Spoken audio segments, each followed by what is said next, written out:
Hello everyone. In my previous video, I explained you about this stress by using method of joints. We discussed about how to find the axial forces in these members. So by using method of joints, I calculated at joint A and joint C and at joint D. So now I am going to calculate at joint E. Okay. So first I'm going to draw the free body diagram for this joint E. So here this is E point, joint E. So the force acting on this E point is downward, that is 4000 newtons. Okay, and next I'm going to assume the forces, axial forces direction. So for that, first we have to assume this. I'm assuming here compressive force, and next FEB like this, and next FCE.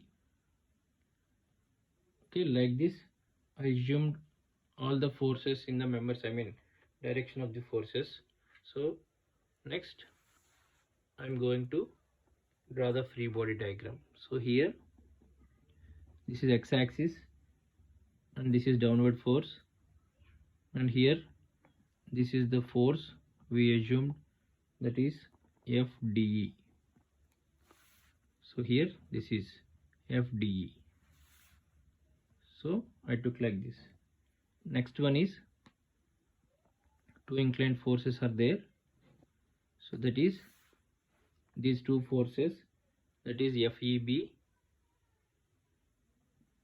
and this one is FCE. So FEB and FCE. So like that we assumed the direction of the axial force, and here this is y-axis. Okay, from here to here it is 60 degrees, and next from here to here it is also 60 degrees. So we know that this is 90 degrees angle, so the remaining portion is 30 degrees here, and the remaining portion here it is 30 degrees. Now I am going to calculate the equilibrium equations, that is sigma fx equal to 0. Okay, here, and next I am going to resolve the forces. So here first I am going to calculate summation of all forces in the x direction. So summation of the all forces in the x direction is nothing but x forces are, first one FDE.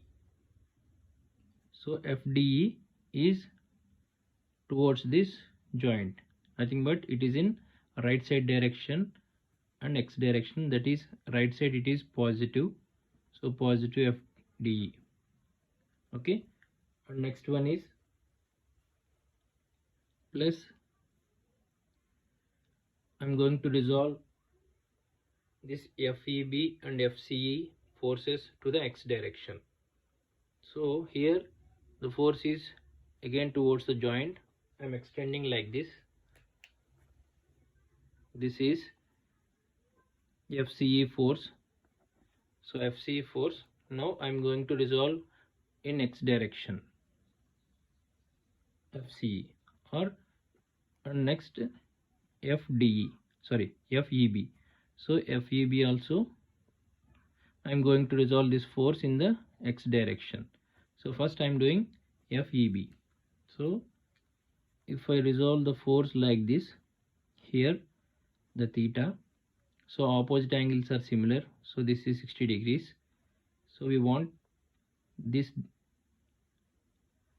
one length.